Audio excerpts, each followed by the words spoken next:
안녕하세요. 매일 아침 말씀 묵상에 오신 여러분을 진심으로 환영합니다.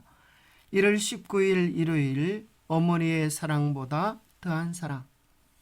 여러분 평생을 사시면서 가장 간절한 사랑을 어디에서 느껴보셨습니까? 연인의 사랑, 부부의 사랑,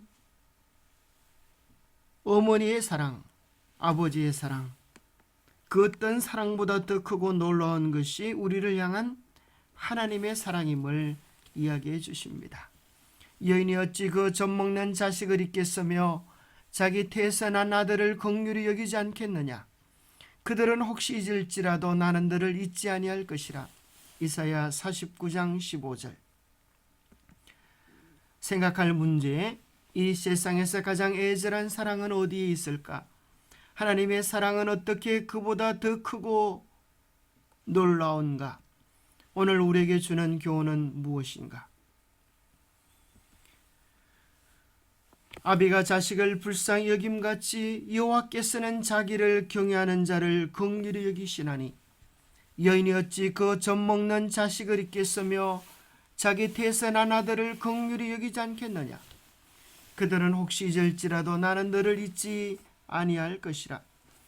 에브라임은 나의 사랑하는 아들 기뻐하는 자식이 아니냐. 내가 그를 책망하여 말할 때마다 깊이 생각하노라. 그러므로 그를 위하여 내 창자가 들끓으니 내가 반드시 그를 불쌍히 여기리라. 여호와의 말씀이니라. 하나님께서 우리에 대한 당신의 사랑을 아버지가 자식을 긍휼히 여김같이 어머니가 자기 태에서 난 아들을 잊을 수 없음같이 그보다 더한 사랑으로 우리를 사랑하신다고 말씀하십니다.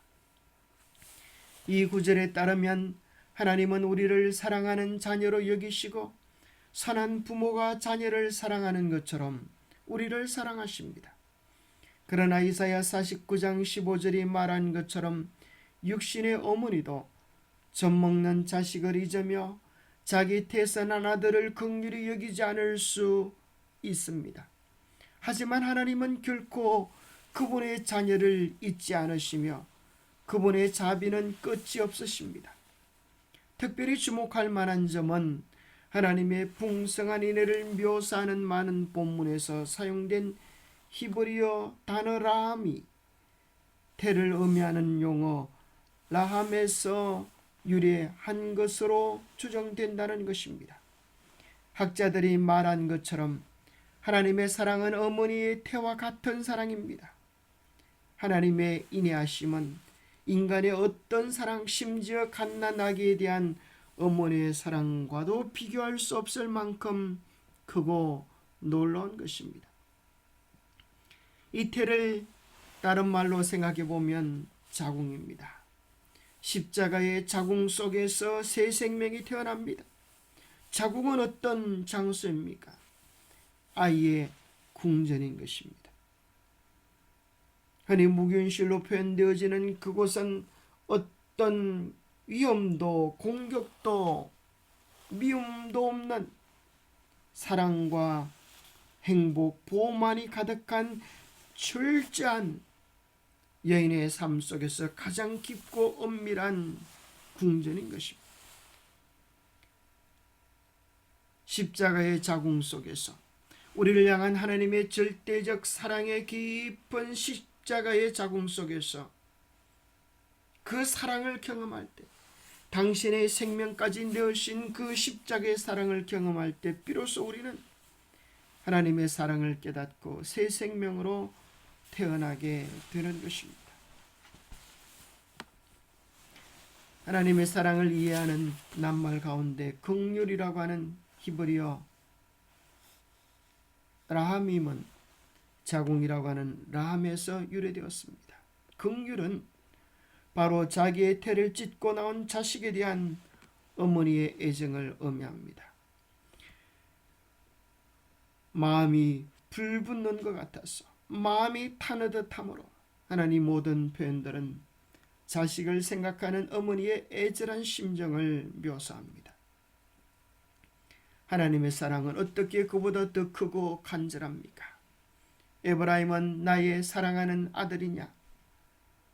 그는 기뻐하는 자식이냐? 내가 그를 대적하여 말한 이후로도 여전히 그를 간절히 기억하노라.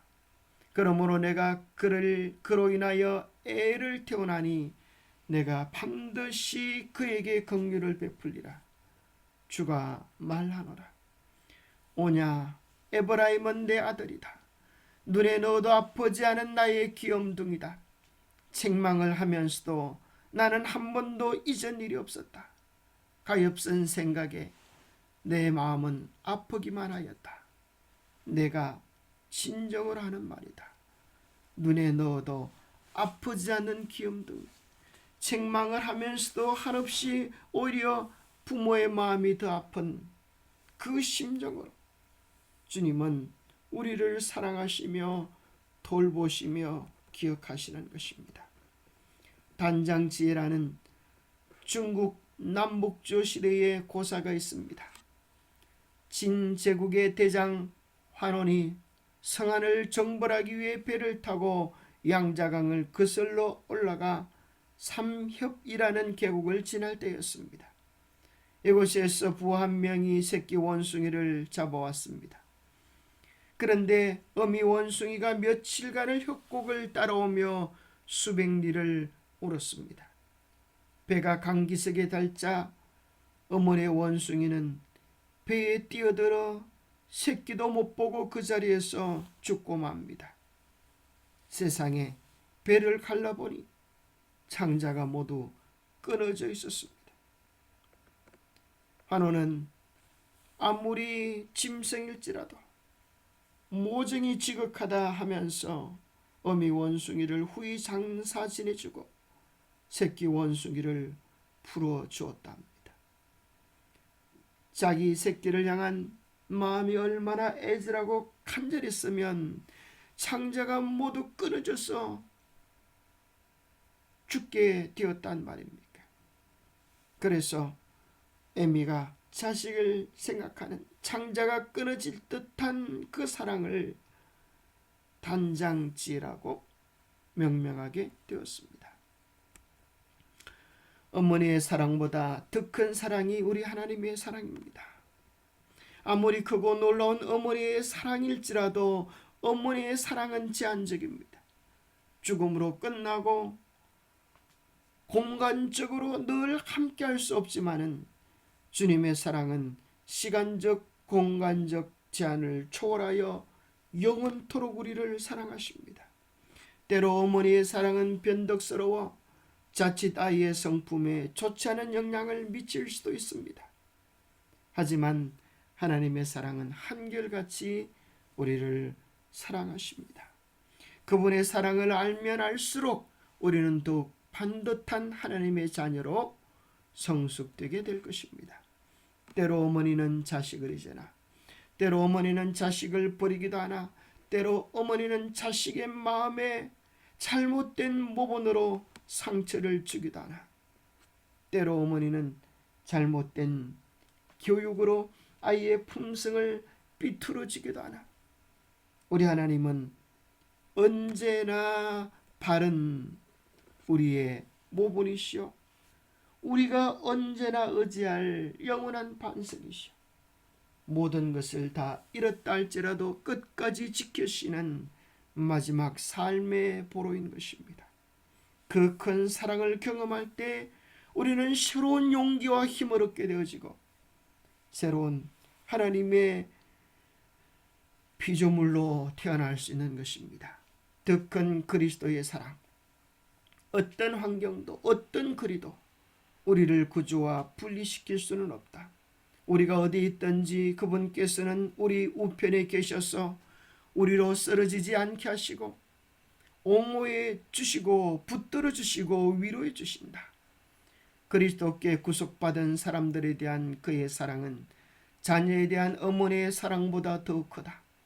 우리가 그분의 사랑 안에 안식하면서 그분께서 나를 위하여 당신의 생명을 주셨으므로 내가 그분을 의지한다고 말하는 것은 우리의 특권이다. 기도하겠습니다. 하나님 아버지, 참으로 감사합니다. 어머니의 애절한 사랑보다 더 크고 놀라운 심정으로 우리를 사랑하시고 돌보시는 하나님, 당신의 마음을 아프게 한 잘못들 때문에 죄송하고 송구합니다. 저희는 사랑한다고 하면서도 실수하고 잘못할 때가 많습니다. 주님 용서해 주시고 하나님의 사랑을 믿으며 닮아가게 하여 주옵소서. 그 사랑으로 우리의 자녀들을 사랑하고, 그 사랑으로 이웃을 사랑하고, 그 사랑으로 우리의 교우들을 사랑하여 바른 사랑 온전한 길로 이끌 수 있도록 도와주옵소서. 주님, 우리는 늘 우리 자신을 바라보지 못합니다.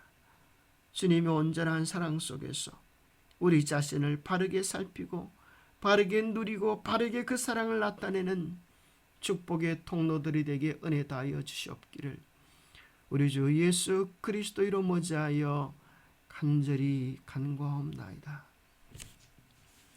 세상의 모든 것이 변해도 변하지 않는 영원한 하나님의 사랑, 그 영원한 기초 위에 우리의 신앙을 견고히 하시게 되기를 축복합니다. 감사합니다.